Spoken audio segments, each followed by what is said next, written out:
తమ తప్పిదాలను కప్పిపుచ్చుకోవడానికి ఎదురుదాడి చేసినామని అనుకుంటున్నారు. ఆ ఎదురుదాడి రాష్ట్రానికి ఎంత నష్టం తెచ్చిపెడుతుందో ఇప్పటికి కూడా వాళ్ళు అర్థం చేసుకోలేదు, మారలేదు. ఈరోజు కూడా మా ఉప ముఖ్యమంత్రి గారు తెలంగాణ రాష్ట్ర ఇంధన శాఖ శ్వేతపత్రాన్ని ఈ సభలో ప్రవేశపెట్టి సభ్యులందరితో చర్చ చేసి తెలంగాణ రాకంటే ముందు ఉన్న పరిస్థితి, తెలంగాణ రాష్ట్రం వచ్చిన తర్వాత గత ప్రభుత్వం 9.5 సంవత్సరాలలో తీసుకున్న నిర్ణయాలు, ఆ నిర్ణయాల వల్ల వచ్చిన ఫలితాలను, దుష్ఫలితాలను సభ ముందు పెట్టడం ద్వారా, ఎందుకంటే ఏ రోజు కూడా 9.5 సంవత్సరాలలో ఆనాటి ప్రభుత్వం వాస్తవాలను సభ ముందు పెట్టడానికి కానీ చర్చించడానికి కానీ ముందుకు రాలే. ఈరోజు ఎందుకు ఈ వాస్తవాలన్నింటినీ ముందలు పెడుతున్నాము? ఒక మనిషి ఆసుపత్రికి వెళ్ళి హెల్త్ చెకప్ చేసుకుంటే ఎక్స్రే నుంచి స్కానింగ్ వరకు అన్ని రిపోర్ట్లు తీసుకుంటేనే, బ్లడ్ టెస్ట్ కానీ అన్ని టెస్టులు చేయించుకుంటే, హెల్త్ చెకప్ చేయించుకుంటే ఆ వ్యక్తిలో ఉన్న బలాలు బలహీనతలు అన్నీ తెలిస్తే డాక్టర్గా వారికి వైద్యం అందించడం సులభం అవుతుందని చెప్పి హెల్త్ చెకప్ చేస్తాం. అట్లానే ఈరోజు విద్యుత్ శాఖను పూర్తి స్థాయిలో స్కానింగ్ చేసి వాస్తవాలను వారు ముందల పెట్టి, వారు తప్పులు జరిగిన వాటిని అర్థం చేసుకొని అవగాహన లోపం వల్ల జరిగిందా, ఉద్దేశపూర్వకంగా జరిగిందా, ఇవన్నీ ఒక చర్చలో బయటకు వస్తాయి. కాకపోతే వాస్తవాలను ఒప్పుకొని హుందాగా 10 సంవత్సరాలు పరిపాలన చేసిన అనుభవం ఉంది మాకని పదే పదే చెప్తారు. ఆ అనుభవాన్ని ఇప్పుడైనా తెలంగాణ రాష్ట్రంలో విద్యుత్ సరఫరాలో, విద్యుత్ ఉత్పత్తిలో సామర్థ్యాన్ని పెంచుకోవడానికి వారు ఉపయోగించుకుంటే బాగుండేది. నేను సూటిగా 3 అంశాలను ప్రస్తావించదలుచుకున్నా. మాజీ మంత్రి జగదీశ్వర్ రెడ్డి గారు ప్రభుత్వానికే సవాల్ విసిరిండ్రు, మీరు విచారణకు ఆదేశించండి, మేము సిద్ధంగా ఉన్నామని. నేను వారిని మనస్ఫూర్తిగా స్వాగతిస్తున్నా. 3 అంశాల మీద ఈ ప్రభుత్వము పూర్తి స్థాయిలో విచారణకు ఆదేశిస్తాము, జ్యుడిషియల్ ఎంక్వైరీ చేయడానికి ప్రభుత్వం సిద్ధంగా ఉంది. వారే కోరుకున్నప్పుడు వాస్తవాలను సభ ముందు పెట్టిన తర్వాత మాజీ మంత్రి గారు ఏదైతే జ్యుడిషియల్ ఎంక్వైరీ కోరుకున్నారో తప్పకుండా తమరి అనుమతి ద్వారా సభలోనే నేను ప్రకటన చేస్తున్నా. 3 అంశాల మీద జ్యుడిషియల్ ఎంక్వైరీకి మా ప్రభుత్వం సిద్ధంగా ఉన్నది అని చెప్పి ఈ సందర్భంగా తెలియజేస్తూ, ఆ 3 అంశాలకు సంబంధించి తెలంగాణలో కాలిపోతున్న మోటార్లు, పేలిపోతున్న ట్రాన్స్ఫార్మర్లు, ఆత్మహత్యలు చేసుకుంటున్న రైతులు, ఇది ఒక పెద్ద సెంటిమెంట్ విద్యుత్తు అనేది.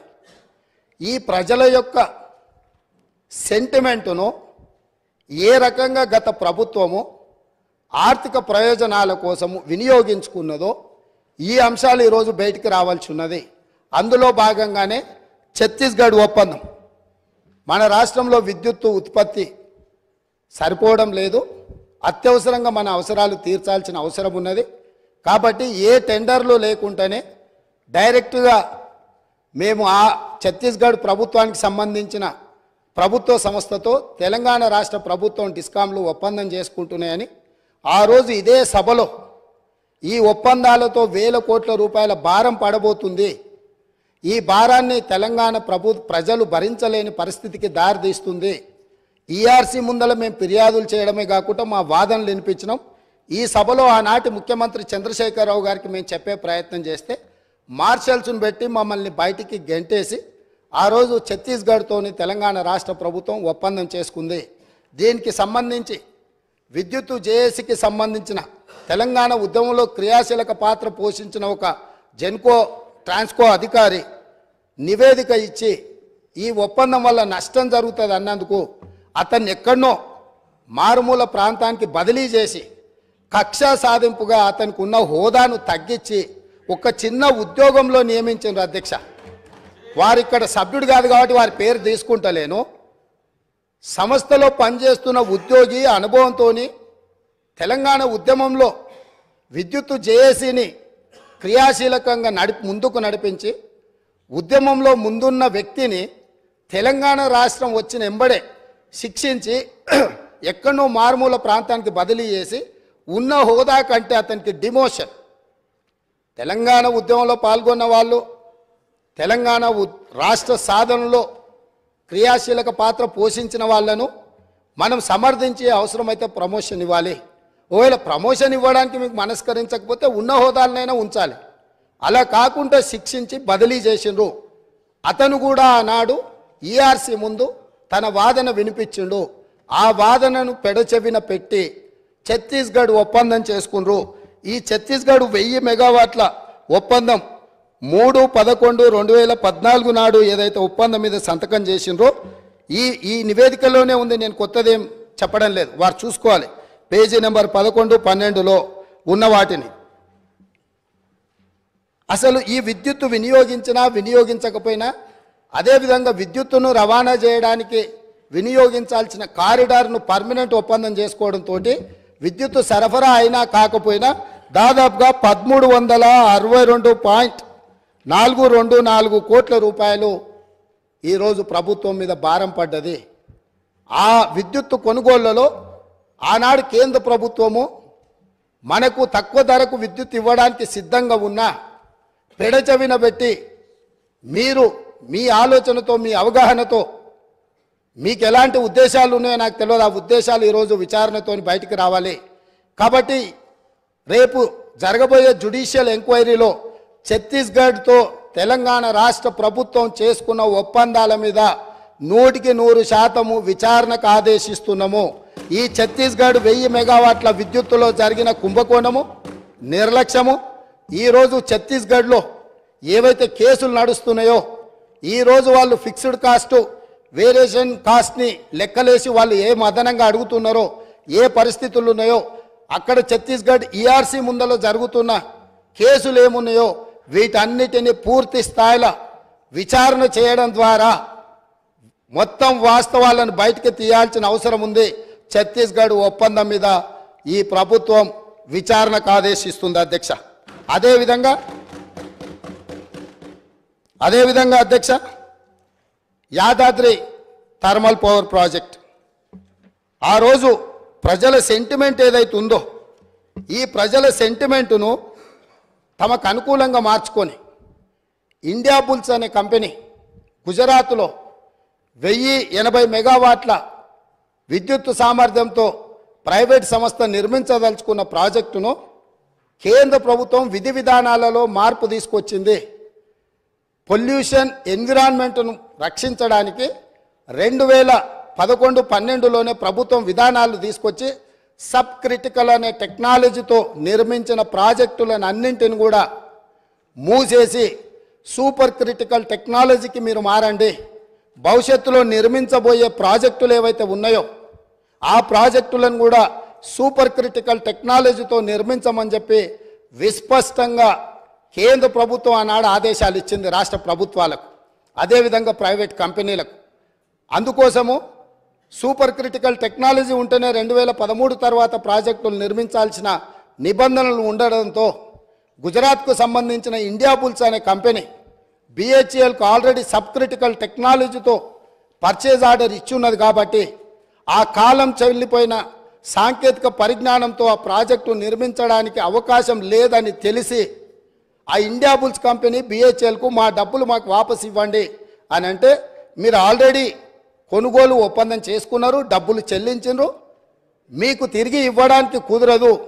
ఎవడైనా తలమాసినోడు ఇది కొనుక్కునేటోడు దొరికితే వాడిని తీసుకొచ్చి మాకు అప్పచెప్పండి, ఆ తలమాసినోడి దగ్గర మేము డబ్బులు తీసుకొని మీ డబ్బులు వెనక్కిస్తామని వాళ్ళు అంటే, తెలంగాణ ప్రభుత్వం నేనున్నా వాళ్ళని వీళ్ళని ఎందుకు ఎత్తుకుంటారు అని చెప్పి వీళ్ళు పోయి ఒక ప్రైవేట్ కంపెనీ మునుగాల్చిన సబ్ క్రిటికల్ టెక్నాలజీతో నిర్మించాల్సిన పవర్ ప్రాజెక్టును కాలం చెల్లిపోయిన దాన్ని మాకు అత్యవసరం ఉంది, 2 సంవత్సరాలనే పూర్తి చేస్తామని ఇదే సభలో ఇక్కడి నుంచి ఆనాటి సభానాయకుడు సభ ముందల దబాయించి మేము చెప్పినాము ఆ రోజు. మీరు కావాలంటే పాత రికార్డులు తిరిగే చూడండి.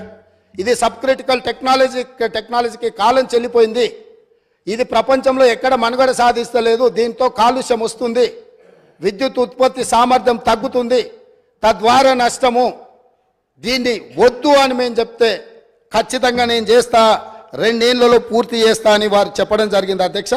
2 ఏళ్లలో పూర్తి చేయలే అధ్యక్ష భద్రాద్రి పవర్ ప్రాజెక్టు. 7 ఏళ్ళు పట్టింది భద్రాద్రి కోసం. 7 ఏళ్లలో 4 × 270 1080 మెగావాట్స్. 2 సంవత్సరాలలో 6,75,00,000 ప్రతి మెగావాట్కు ఖర్చు పెట్టి ప్రాజెక్టు నిర్మిస్తామని ఒప్పందం చేసి ఈ ఒప్పందాన్ని మొదట్లో తక్కువ చూపించి ఈ ప్రాజెక్టు నిర్మాణం ప్రాజెక్టు వ్యయం 9,74,00,000 రూపాయలు పర్ మెగావాట్ అయింది అధ్యక్ష. ఇది పూర్తయ్యే వరకు 7 సంవత్సరాలు పట్టింది. అత్యవసరంగా మనకు అవసరాలు ఉన్నాయి, అనుమతులు తీసుకోవడానికి ఆలస్యం అవుతుంది. టెండర్లు పిలిస్తే కూడా ఆ ప్రాసెస్తోనే ఆ 2 నెలలు టెండర్లు పిలిచే కాలం కూడా వృధా అవుతుంది. 2 నెలలు కూడా నేను సమయాన్ని వృధా చేయదలుచుకోలే. ఎన్ని వేల కోట్లు ఖర్చు పెట్టైనా సరే నా రైతులకు విద్యుత్ ఇస్తా అని ప్రజల సెంటిమెంటును ప్రాతిపదిక చేసుకొని ఆనాటి ముఖ్యమంత్రి గారు 6,75,00,000 రూపాయలకే పర్ మెగావాట్ విద్యుత్తు సామర్థ్యంతో ఉత్పత్తి చేస్తామని చెప్పి భద్రాద్రి పవర్ ప్రాజెక్టును కొనుగోలు చేయడం జరిగింది. తద్వారా ఇండియా బుల్స్ కంపెనీకు మేలు జరిగింది, వాళ్ళ డబ్బులు వాళ్ళకు వచ్చినాయి. కానీ ఇది 7 సంవత్సరాలై 9.74 కోట్లతోని ఈరోజు ప్రాజెక్టు పూర్తయింది. ఈరోజు ఇది ఉత్పత్తి కూడా సరైన విధంగా లేకపోవడం వల్ల సేమ్ టైం కేటీపీఎస్ ఇదే ప్రభుత్వంలో ఉన్న 7వ దశ 48 నెలల్లో సూపర్ క్రిటికల్ టెక్నాలజీతో, అది సబ్ క్రిటికల్ టెక్నాలజీ, ఆ టెక్నాలజీ కాలం చెల్లిపోయింది. మామూలుగా కంప్యూటర్లు లేకపోతే పాతకాలం నోకియా ఫోన్లు కాలం చెల్లిపోయినాక మనం బయట వాడేస్తాం, ఎందుకు ఉపయోగం లేదు అని, మన పాత బట్టలు పడేసినట్టు. అట్లాంటి పడేసిన వాటిని దాదాపుగా 10,000 కోట్లు పెట్టి నిర్మాణం చేసి తెలంగాణను నిండా ముంచిన్రు. అదే సమయంలో కేటీపీఎస్ 7th ఫేజ్ 48 నెలలల్లా సూపర్ క్రిటికల్ టెక్నాలజీతోని 8.01 కోట్ల రూపాయల ఖర్చుతో పర్ మెగావాట్ విద్యుత్తును ఉత్పత్తి చేసింది అధ్యక్ష. అంటే ఏ రకంగా ఇందులో 1,000 కోట్ల రూపాయల దోపిడీ జరిగిందో భద్రాద్రి పవర్ ప్రాజెక్టును కూడా ఈరోజు జ్యుడిషియల్ ఎంక్వైరీలో 2వ అంశంగా చేరుస్తున్నాం అధ్యక్ష. ఇక 3వది Yadadri thermal power project. Same ఇదే వితండవాదం. ఆ రోజు కూడా చెప్పినాం. సేమ్ సమయంలో ఇతర రాష్ట్రాలు, జార్ఖండ్ లాంటి రాష్ట్రాలు ఇదే కెపాసిటీతో టెండర్లు పిలిస్తే ఇదే బిహెచ్ఎల్ 18% లెస్ కోట్ చేసి అక్కడి టెండర్ తీసుకున్నది. సేమ్ టైం G2G అంటే గవర్నమెంట్ నుంచి గవర్నమెంట్ సంస్థకి ఇస్తున్నాం, అంచనాల రేట్లతో మేము ఇచ్చేస్తాం. ఎందుకు అని అంటే ఇది కూడా 24 నెలల్లో పూర్తి అయిపోతే 24 నెలల ప్రాజెక్టు నిర్మించి యాదాద్రి పవర్ ప్రాజెక్టును పూర్తి చేసి తెలంగాణ మొత్తం వెలుగులు ఇస్తామని చెప్పి ఆ రోజు ఒప్పందం చేశారు. ఎప్పుడు చేసిండ్రు అధ్యక్ష? 1/6/2015 నాడు ఈ ప్రాజెక్టును ఒప్పందం చేసి ఆ రోజు వీళ్ళు చెప్పింది ఏంది అధ్యక్ష? 25,099 కోట్ల రూపాయలు అంటే పర్ మెగావాట్ 6,27,00,000తోటి పర్ మెగావాట్ మేము ఈ ప్రాజెక్టును 24 నెలల్లో పూర్తి చేస్తామని వీళ్ళు చెప్పడం జరిగింది అధ్యక్ష. యాదాద్రి పవర్ ప్రాజెక్టు ఈరోజు ఇంకా పూర్తి కాలే అధ్యక్ష. పోనీ ఏమన్నా ఈ గనులు ఆ జిల్లా నుంచి వచ్చిన మంత్రి గారు పాపం మా మంత్రి వెంకటరెడ్డి గారి మీద ఓ అని దాడి చేస్తుడు. ఆయన మొత్తం రైతుల జీవితాలలో మొత్తం వెలుగులు తీసుకొచ్చినాయి. నీ సొంత జిల్లాలా నీ కూతవేటు దూరంలో ఉన్న మొదలుపెట్టిన ప్రాజెక్టు 2015లో మొదలు పెడితే 2023 వచ్చింది. 8 సంవత్సరాలు పూర్తిగా వస్తుంది. ప్రాజెక్టు పూర్తి కాలే. ఇప్పుడు కూడా 2024-25లో పూర్తి చెయ్యొచ్చు అని అంచనాలు వేస్తున్నారు. దీనికి మీరు నల్గొండ జిల్లా ప్రజలకు క్షమాపణ చెప్పాల్సింది పోయి మంత్రులు ఏది మాట్లాడితే ప్రతి మంత్రి మీద దాడులు చేయడమేనా? అది ఈరోజు దాదాపుగా 6,27,00,000కు మేము చేస్తామని డిపిఆర్ మొదలుపెట్టి ఈరోజు 34,543 కోట్లకు అంచనాలు పెరిగినాయి. దాంతో కూడా పూర్తి కావడం లేదు. 8,64,00,000 రూపాయలకు పర్ మెగావాట్ ఇవాళ పూర్తి చేస్తామని వచ్చింది. కానీ ఇది పూర్తి కాలేదు కాబట్టి ఇది కూడా 9 కోట్ల పైచిల్కు చేరుతుంది.